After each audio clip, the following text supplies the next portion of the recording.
Good morning. Thank you once again for joining me for Sunday's Living Waters. And like always, I appreciate you tuning in. I appreciate your comments, your likes, your shares. And please, if you feel led to do so, please do so. Please continue to write and share and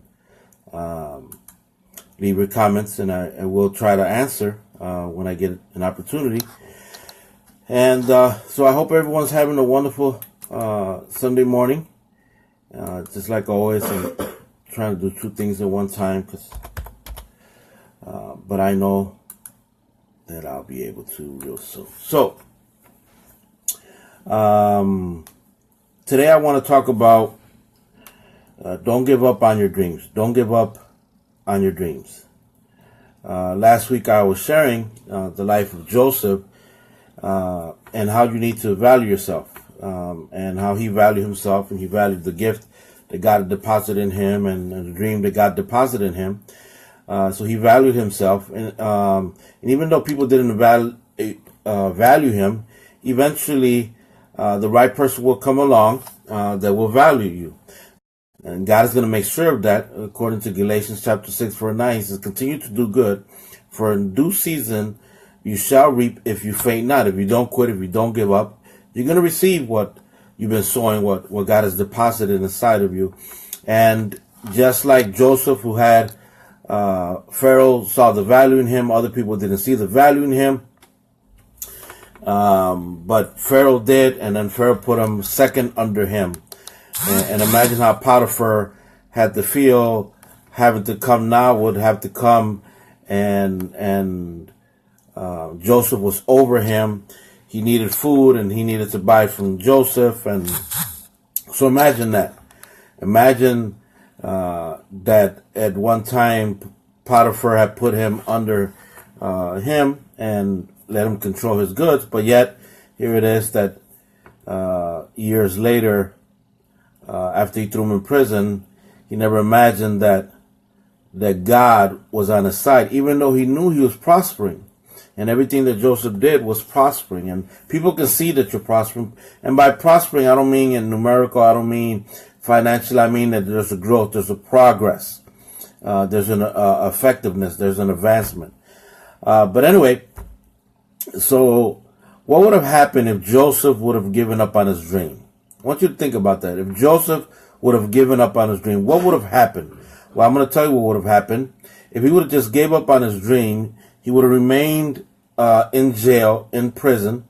He never would have been second under Pharaoh, and then no one would be there to interpret Pharaoh's dream. Famine would hit, and basically the people of Israel, because remember later on his brothers came when the famine hit to buy food because there was none. So what would have happened was eventually they would have starved to death, and the people of Israel would have been eliminated. Now, I know what theologians and will say about God's sovereignty, and God wouldn't allow that to happen. The question is not what God allowed that to happen. The question is what would have happened if Joseph would have given up on his dream. Well, what would have happened was, again, that no one would be there to interpret Pharaoh's dream, and the famine would come, and people would starve to death. Okay? Now, why do I say that? I'm going to mention that later on because we need to think about it. Because sometimes we think that our one person or one thing is not that important. I'm here to tell you that in God, in Christ, you are very valuable. You are very important. And your one thing or many things that God has called you to do, and dreams, or one dream that you have, God has a purpose with it. If you are his child, if you are a son of God. So because of that, don't ever think it doesn't mean anything. Your choices affects other people. So anyway, he didn't give up on it. All right. So now he's sold as a slave, and then he goes to Potiphar, and Potiphar puts him overseer of all his goods. He's prospering. He's being blessed, and I'm sure that Joseph was encouraged. Like, okay, you know what? My brothers did this to me, but you know what? Hey, God is still with me. God is still blessing me. God is still honoring me. God is still promoting me. So you know what? I'm going to keep going forward. But then someone came and lied about him. I want you to think about that. Have you ever been lied about or lied to? And it's ironic. I know exactly how that feels to be lied about and lied to, and how discouraging that is. Now imagine Joseph being lied about what he did, falsely accused, and now he's thrown into prison, being honest and sincere, a man of integrity, a man that honored Potiphar, and he winds up, his reward was he winds up in prison, because sometimes during the process, we don't know what God is doing when he's taking us from point A to point B, but there's a process we have to go through. We might not understand it, but if we believe that God is in control of our life, we believe that God has given us value, we believe that we have a God-given purpose from God, then we also have to believe in the process. We have to believe that even though things look desperate, even though things look meek, even though things don't look that well, it doesn't mean God has given up on us. It doesn't mean that God has left us. It's just a process that we have to go through. Because if you are a child of God, remember, he is the author and finisher of your faith. He started your walk and he's going to finish it. So we have to understand that. We have to understand, go through the process. And a lot of times people get discouraged. Now imagine Joseph. He is falsely accused, thrown into prison, and being innocent. You don't think he was discouraged? You don't think that he was thinking, man, this dream I had, I shared my dream with my family, and look at what the cost was.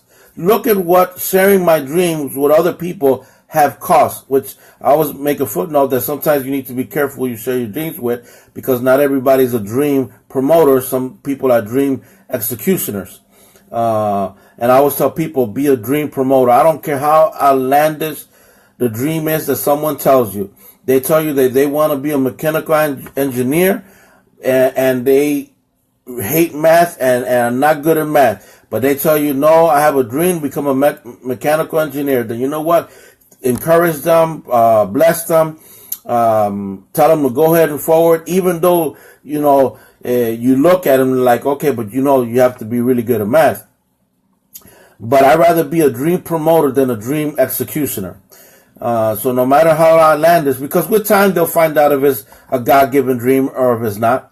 But at least and they can know that, hey, you know what? You encouraged me when no one else did. You motivated me when no one else did. So anyway, here it is that Joseph is in prison. And now the jailer comes to him and says, hey, can you run my prison? Because he saw that everything that Joseph was doing was prospering. Joseph could have said, no, I remember what happened the last time I used my gift and my talents to help someone. See, this is where bitterness comes in. See, if you don't deal with your anger, bitterness will come in.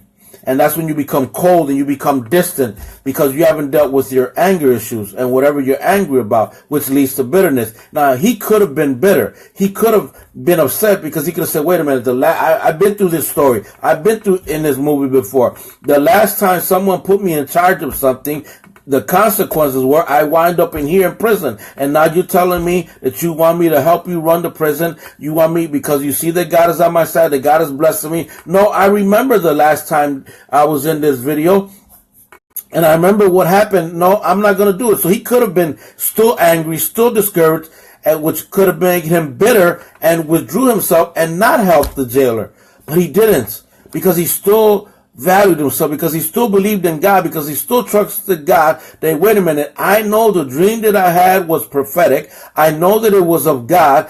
God has confirmed it in me, because what we have to understand that the confirmation needs to go to you first, not someone on the outside. Other people on the outside just come to affirm what God has already deposited in the inside. They don't come to bring something that's from left field. Whatever God has for you is for you, and you feel it, you sense it, even though no one does, no one believes in it. As long as you do, and you know God is behind it, stay true to it, stay faithful, and you're going to see that God is going to make this prosper in your life. So Joseph did not let his past negative experience affect his experience now. He released, he forgave, he got rid of his anger, which did not allow him to become bitter and withdrawn. So because of that, he was able to help the jailer, and now he was running the jail as well, which eventually he met up with the baker and the cupbearer, Pharaoh, which eventually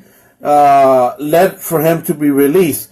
So what I'm trying to say is that he could have easily given up on his dream and said, no, I remember the last time I helped.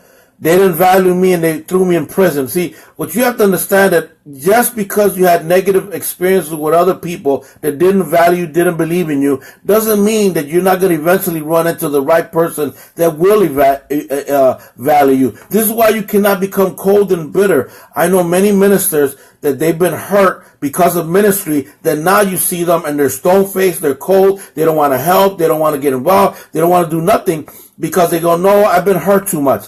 Look, in life, you're going to get hurt whether you're the serving God or not. You're going to get hurt. Life happens to all of us. Bad situations happens to all of us. Crisis happens to all of us. But you cannot allow those negative experiences to override what God has deposited in you, who God has made you to be. If you're a good-hearted, warm-hearted, loving person, continue to be that way, regardless if other people have not appreciated. You be true to you and who God has made you to be. And eventually, you're going to connect with the right people or the right person that is going to make it happen. So again, Joseph could have given up on his dream, but he didn't. And he had a reason to. Trust me, he shared his dream and he wound up being sold as a slave. And then he was working and he was prospering. He was going forward. And then he was lied about. And then he wound up in prison. And now the head of the prison wants him to help him. He could have said no, he didn't. Why didn't he? Because he still understood that there was something inside of him that he had to do. There was more he had to give. And he did not let what happened to him discourage him. And I want you to know something, that what I'm telling you didn't happen in a matter of months.